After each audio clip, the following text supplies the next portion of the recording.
Everyone, welcome back to मुद्रा mix. तो yes, आज एक फिर से नए सीरीज़ के साथ।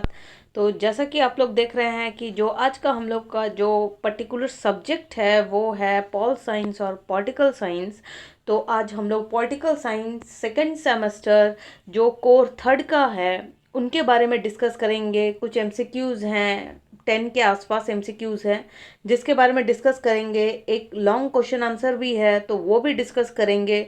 तो बने रहिए वीडियो के साथ। मे भी वीडियो थोड़ी सी बड़ी हो सकती है क्योंकि मुझे ऐसा लगता है कि वीडियो के कंटेंट और क्वालिटी के साथ कोई कॉम्प्रोमाइज़ नहीं की जानी चाहिए। तो जो पर्टिकुलर ये वीडियो है वो जो विनोद बिहारी महतो कोयलांचल यूनिवर्सिटी और विनोबा भावे यूनिवर्सिटी उनके जो second semester core third political science जो कि आज का विषय है उनके एमसीक्यूज डिस्कस करेंगे। एमसीक्यू में मैंने ध्यान रखा है कि इंग्लिश और हिंदी मीडियम दोनों के लिए ही, जो दोनों स्टूडेंट्स हैं उनके लिए इजी हो, इसीलिए क्वेश्चन और उसके आंसर इंग्लिश और हिंदी दोनों मीडियम में रहेंगे। तो चलिए ज़्यादा लंबा ना करते हुए वीडियो को आज का सेशन स्टार्ट करते हैं। तो जो आज का हम लोग का पहला क्वेश्चन है वो है the preamble was amended for the first time. Hindi में प्रस्तावना पहली बार संशोधित किया गया था। तो जो ऑप्शंस गिवन है इसके, पहला ऑप्शंस है बाय द 24th अमेंडमेंट यानी कि 24वें संशोधन द्वारा। Second option by the 42 second amendment यानी 42वें संशोधन द्वारा। जो थर्ड ऑप्शन है बाय द 44th अमेंडमेंट या फिर 44वें संशोधन द्वारा, या fourth none of the above, उपर्युक्त में से कोई भी नहीं। तो इसका जो सही आंसर हो जाएगा वो हो जाएगा आपका सेकंड ऑप्शन यानी कि bye the 42 second amendment.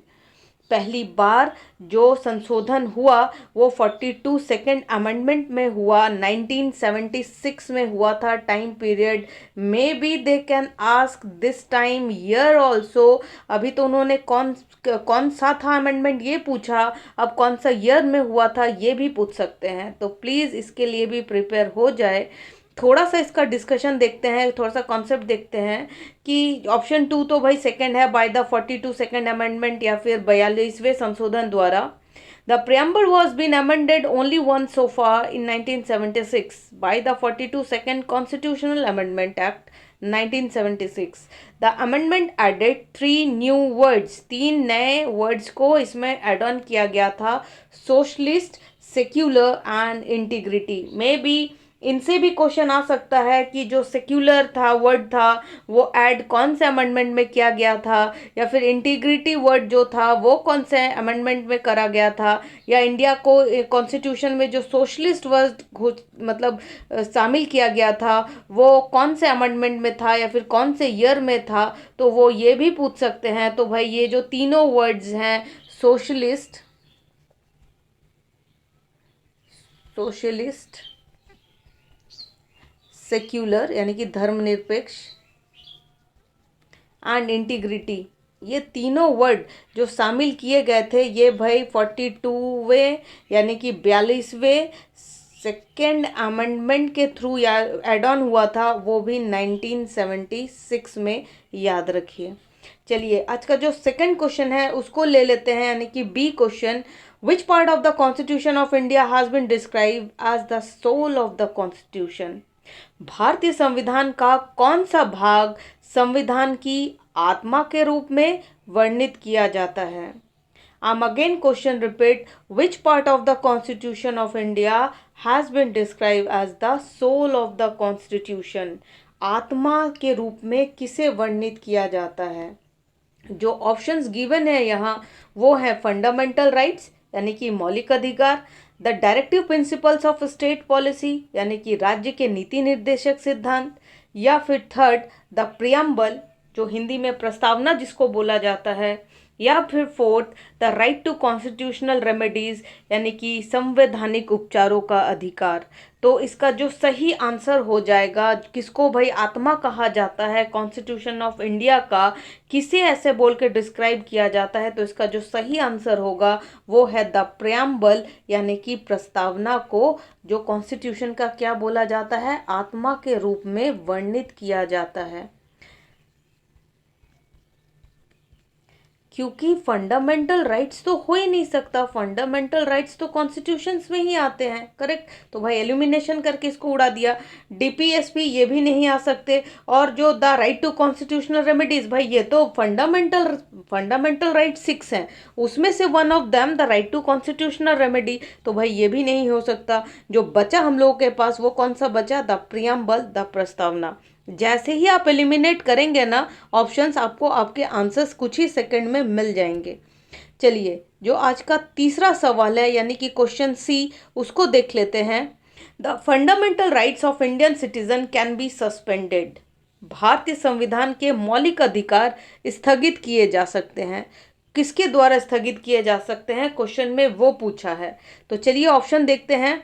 By parliament यानी कि संसद द्वारा, बाय प्रेसिडेंट यानी कि राष्ट्रपति द्वारा, बाय सुप्रीम कोर्ट यानी कि सर्वोच्च न्यायालय द्वारा, या बाय प्राइम मिनिस्टर यानी कि प्रधानमंत्री द्वारा। तो इसका जो करेक्ट आंसर हो जाएगा कि भाई किसके द्वारा स्थगित किया जा सकता है fundamental rights of Indian citizen, तो इसका जो सही आंसर होगा वो हो जाएगा ऑप्शन नंबर सेकंड यानी कि बाय प्रेसिडेंट या फिर राष्ट्रपति द्वारा। राष्ट्रपति द्वारा fundamental rights of Indian citizen can be suspended, इसका ये आंसर हो जाएगा। चलिए फोर्थ क्वेश्चन की तरफ रुक करते हैं।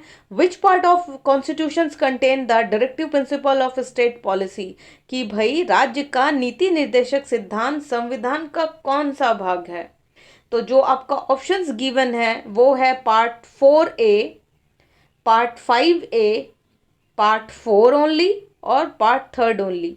तो इसका जो करेक्ट आंसर हो जाएगा वो हो जाएगा ऑप्शन नंबर 3 यानी कि पार्ट 4 ओनली। पार्ट 4A नहीं होगा, कंफ्यूज मत होना। 5A भी नहीं होगा, पार्ट 3 भी नहीं होगा। जो इसका जो डीपीएसपी जो शामिल किया गया यानी कि द कॉन्स्टिट्यूशंस कंटेन, जो डीपीएसपी कंटेन करता है वो किसके तहत, कौन सा पार्ट है, वो पार्ट 4 है। कोई भी ए बी नहीं है वहां पर, ओनली पार्ट 4 ओनली। तो वहां कंफ्यूज मत होना। चलिए जो आज का नेक्स्ट क्वेश्चन है उसको ले लेते हैं और उसको देखते हैं। तो भाई क्वेश्चन नंबर ई है, which of the following articles of the constitution deal with the fundamental duties of Indian citizens. संविधान के निम्नलिखित अनुच्छेदों में किसका संबंध नागरिकों के मौलिक कर्तव्य से है, फंडामेंटल ड्यूटीज से है। तो भाई कौन सा ऐसा अनुच्छेद है या फिर आर्टिकल है। तो जो ऑप्शंस गिवन है वो है आर्टिकल 39C यानी कि अनुच्छेद 39C, आर्टिकल 51A अनुच्छेद 51A, आर्टिकल 29B अनुच्छेद 29B, आर्टिकल 356 अनुच्छेद 356। तो इसका जो करेक्ट आंसर हो जाएगा वो हो जाएगा ऑप्शन नंबर सेकेंड यानी कि आर्टिकल 51A, और हिंदी में बोलूँ तो अनुच्छेद 51A।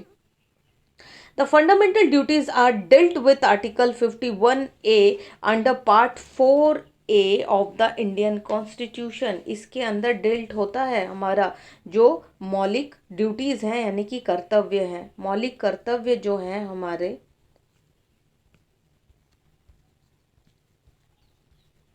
वो हमारे 4A में डिल्ट होते हैं, और जो अनुच्छेद हैं आर्टिकल 51A इसमें डील होते हैं। ठीक, चलिए जो आज का नेक्स्ट क्वेश्चन है उसको ले लेते हैं। एफ नंबर का question, article 370 of the constitution of India deals with the, अभी फिलहाल कुछ ही साल पहले इस पर डिस्कशन हुआ था और इसमें अमेंडमेंट भी किए गए कि article 370 of the constitution of India किसके साथ डील करता है। हिंदी में क्वेश्चन एक बार रीड कर देती हूँ मैं। भारत के संविधान का अनुच्छेद 370 का संबंध है किससे है। तो जो ऑप्शंस गिवन है वो है इमरजेंसी पावर्स ऑफ प्रेसिडेंट यानी कि राष्ट्रपति की आपातकालीन शक्तियां, 2 स्पेशल प्रोविजन ऑफ माइनॉरिटीज यानी कि अल्पसंख्यक का विशेष प्रावधान, 3 अमेंडमेंट प्रोसेस और संशोधन प्रक्रिया जिसको हिंदी में बोलते हैं, या फिर 4th ऑप्शन में गिवन है special status of Jammu and Kashmir, Hindi में जम्मू कश्मीर की विशेष स्थिति। तो 370 आर्टिकल अभी डिस्कस हुआ कुछ साल पहले, तो भाई आंख मूंद के एलिमिनेट कर दें ये तीनों ऑप्शन को, क्योंकि जो आर्टिकल 370 है वो भाई जम्मू कश्मीर के स्टेटस को लेकर है, special status of Jammu and Kashmir. ये हो जाएगा इसका सही आंसर। तो भाई को ऑप्शन 4 है इसका सही answer, special status of J&K और जम्मू कश्मीर की विशेष स्थिति। Article 370 acknowledge the special status of the state of Jammu Kashmir in terms of autonomy and its ability to formulate laws for the state's permanent resident. ठीक, चलिए नेक्स्ट क्वेश्चन देख लेते हैं जी। Question number, the speaker of Lok Sabha has to address his letter of resignation to. Lok Sabha का जो speaker है वो अपना त्याग पत्र संबोधित करता है किसे? ऑप्शंस हैं the prime minister of India यानी कि भारत का प्रधानमंत्री, the deputy speaker of the Lok Sabha यानी कि लोकसभा का डिप्टी स्पीकर, या फिर third the president of India यानी कि भारत का राष्ट्रपति, या fourth the vice president of India यानी कि भारत का उपराष्ट्रपति। तो इसका जो सही आंसर होगा वो हो जाएगा the deputy speaker of the Lok Sabha, जो कि ऑप्शन नंबर सेकंड है, the deputy speaker of Lok Sabha. ये हो जाएगा इसका सही आंसर कि जो स्पीकर है लोकसभा का वो एड्रेस करता है अपने रेजिग्नेशन को, किसको? The deputy speaker of the Lok Sabha. इसे ना प्राइम मिनिस्टर ऑफ इंडिया, ना प्रेसिडेंट ऑफ इंडिया, ना वाइस प्रेसिडेंट ऑफ इंडिया, सीधा the deputy speaker of the Lok Sabha. चलिए नेक्स्ट देख लेते हैं 8 number question, who nominates the chairman of the public accounts committee of the Indian parliament. Hindi में भारतीय संसद के लोक लेखा समिति के अध्यक्ष का मनोनयन कौन करता है? द प्राइम मिनिस्टर यानी कि प्रधानमंत्री, the speaker of Lok Sabha, Lok Sabha का स्पीकर, द प्रेसिडेंट यानी कि राष्ट्रपति, या फिर द वाइस प्रेसिडेंट यानी कि उपराष्ट्रपति। तो इसका जो सही आंसर हो जाएगा वो हो जाएगा the speaker of the Lok Sabha, यानी कि ऑप्शन नंबर सेकंड करेक्ट हो जाएगा इस क्वेश्चन का। चलिए, और ये क्वेश्चन यूपीपीएससी यानी कि Uttar Pradesh public service commission 2014 में रिपीट हो, मतलब आया भी था और इसमें भी आया था, इस एग्ज़ाम में भी आया था, यानी कि बीबीएमक्यू अगर मैं बात करूं, बीबीएमकेयू वी ये यूनिवर्सिटी में भी इस क्वेश्चन को पूछा गया था, जो कि Uttar Pradesh public service commission में पूछा था इस क्वेश्चन को कि who nominates the chairman of the public accounts committee of the Indian parliament, यानी कि भारतीय संसद के लोक लेखा समिति के अध्यक्ष का मनोनयन कौन करता है? तो वो द स्पीकर ऑफ लोकसभा यानी कि लोकसभा का स्पीकर मनोनयन करता है। ठीक, चलिए जो आज का जे नंबर का क्वेश्चन है वो देख लेते हैं। और आई नंबर का, the constitution of India vest the executive authority of the union in the, Bharat का संविधान संघ की कार्यपालिका शक्ति निहित करती है किसमें? द प्रेसिडेंट यानी कि राष्ट्रपति, काउंसिल ऑफ मिनिस्टर्स यानी कि मंत्रिपरिषद, प्राइम मिनिस्टर यानी कि प्रधानमंत्री, या कैबिनेट यानी कि मंत्रिमंडल। तो इसका जो सही आंसर हो जाएगा वो सीधा सीधा काउंसिल ऑफ मिनिस्टर्स नहीं, प्राइम मिनिस्टर्स नहीं, कैबिनेट नहीं, द प्रेसिडेंट यानी कि राष्ट्रपति करता है। The constitution of India vest the executive authority of the union in the, president करता है भाई, राष्ट्रपति करता है। चलिए थोड़ा सा देखते हैं option number first the president. जो आज का जो लास्ट मुझे लगता है जे यानी कि एमसीक्यू के रूप में जो क्वेश्चंस हैं, impeachment proceeding against the president for the violations of the constitutions can be initiated in, I am repeat one more time, impeachment proceeding against the president for violations of the constitutions can be initiated in, संविधान के उल्लंघन के लिए राष्ट्रपति के विरुद्ध महाभियोग प्रक्रिया की शुरुआत की जा सकती है किसके द्वारा? द लोकसभा यानी कि लोकसभा के द्वारा, द राज्यसभा राज्यसभा के द्वारा, either house of the parliament संसद के किसी सदन द्वारा, या द सुप्रीम कोर्ट यानी कि सर्वोच्च न्यायालय द्वारा। तो इसका जो सही आंसर हो जाएगा वो हो जाएगा either house of the parliament, संसद के किसी भी सदन द्वारा, what ever it is the Rajya Sabha जो कि अपर हाउस कहलाता है, या फिर लोकसभा जो कि लोअर हाउस कहलाता है। तो किसी भी सदन द्वारा ये किया जा सकता है। चलिए जैसा कि मैंने बोला था कि एक लॉन्ग आंसर क्वेश्चन भी डिस्कस करेंगे, तो क्वेश्चन नंबर सेकंड है कि explain the right to equality granted by Indian constitution. भाई इंडियन कॉन्स्टिट्यूशन पे हमें मालूम है कि हमारे 6 फंडामेंटल राइट्स हैं, जिसमें से एक राइट हमें राइट टू इक्वालिटी है, जो कि ग्रांट किया गया है इंडियन कॉन्स्टिट्यूशन में। तो भाई भारतीय संविधान द्वारा समानता के अधिकार की व्याख्या करें, तो भाई इसका जो आंसर है चलिए उसको डिस्कस करते हैं। हाँ भाई, इसका जो एक्सप्लेनेशन है वो हिंदी में तो नहीं था मेरे पास, तो इंग्लिश है, लेकिन हाँ मैं समझा जरूर दूंगी इसको हिंदी में। तो right to equality granted by Indian constitution, जो right to quality equality is one of the 6 fundamental rights, यानी कि 6 फंडामेंटल राइट्स में से एक राइट टू इक्वालिटी भी है in the Indian constitution, Bharat के संविधान में। It includes equality before law, ये अपने अंदर सम्मिलित करता है कि सारे लोग कानून के आगे बराबर हैं। Prohibition of discrimination on the grounds of race, religion, gender, caste और बर्थ प्लेस। भाई कोई भी डिस्क्रिमिनेशन नहीं होगा रेस के रूप में, यानी कि आपका कलर कैसा है, कलर क्या है बॉडी का, गोरे हैं या काले, आपका धर्म क्या है, आप किस लिंग से हैं, मेल है फीमेल है, आप किस जाति से हैं, आपका कहाँ बर्थ प्लेस है, ये सब से कोई डिस्क्रिमिनेशन नहीं करता। It also includes equality opportunity in matters of employment, abolition of untouchability and title. साथ में ये सबको इंक्लूड करता है इक्वालिटी के लिए कि भाई कोई भी अपॉर्चुनिटी क्यों ना हो, भले वो रोजगार के लिए हो, वो छुआछूत पर हो, या फिर कोई भी टाइटल क्यों ना हो। In simple words, we can say it is the right to live with equal opportunities. It simply treat all people to be same, and nobody can get a special privilege which will dishonor any individual or group. भाई हम किसी को भी special privilege provide नहीं करते, हम सबको equal की नज़र से देखते हैं, या फिर कोई ग्रुप हो या फिर इंडिविजुअल हो, whatever it is, we all are seen a equal manner. As per the article number 14 of our constitution, it guarantees that all people shall be equally protected by the laws of the country. कि भाई country में जो भी कानून बनाए गए हैं उसके तहत ये गारंटी देता है कि सारे लोगों को प्रोटेक्शन साथ में मिलेगा, कोई बायसनेस नहीं होगा.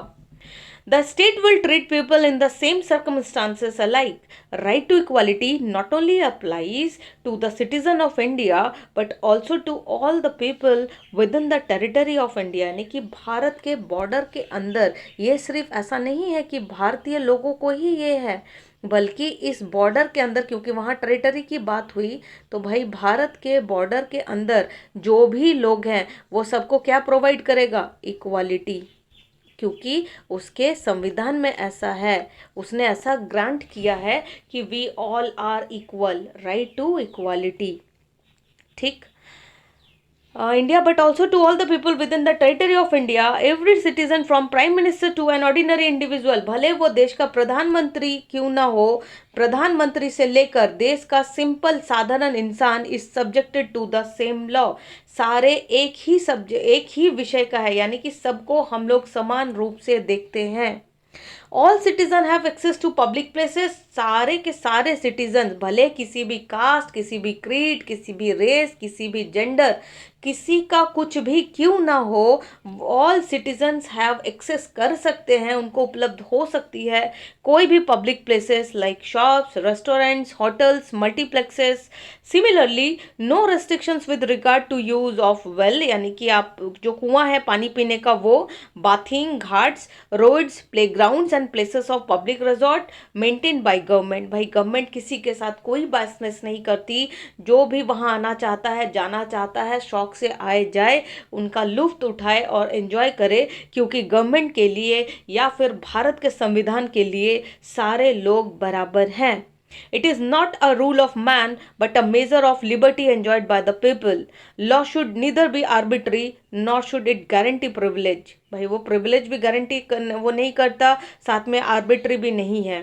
We should always treat rich and poor, high and low equal before the law. हम लोग सबको एक ही नज़र से देखना चाहिए, भले सामने वाला बंदा रिच हो या गरीब हो या फिर मतलब हाई हो लो हो, ऐसा करके ना देख के, बिना कोई बायसनेस किए हमको सबको इक्वल रूप से देखा जाता है कानून के आगे.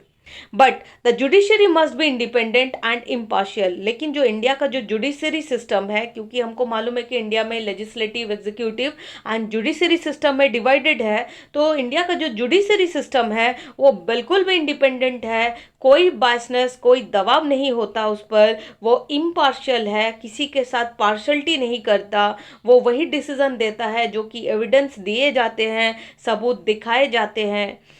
If the rule of the law can mean anything real, भाई ये है उस क्वेश्चन का आंसर जो अभी हम लोगों ने क्वेश्चन पहले डिस्कस किया कि भाई एक्सप्लेन कीजिए जो right to equality granted by Indian constitution, भारतीय संविधान द्वारा प्रदत्त समानता के अधिकार की व्याख्या करें। तो ये था उसका क्वेश्चन का आंसर। मुझे लगता है कि थोड़ा बहुत भी यूज़फुल रहा होगा जो भी सेकंड सेमेस्टर के हैं, कोर थर्ड है, जिनका पॉलिटिकल साइंस विषय है, उनके लिए ये वीडियो काफ़ी हेल्पफुल हो सकती है। तो भाई और वीडियो सीरीज़ लाने के लिए कमेंट्स करें ताकि ऐसे ऐसे सीरीज़ मैं और लाऊं और आप लोगों के एग्ज़ाम में फ्रूटफुल हो, आप लोगों के एग्ज़ाम्स अच्छे हो, मार्क्स अच्छे आए और आप लोगों का भविष्य उज्जवल हो। Hopefully you like the session. Thank you.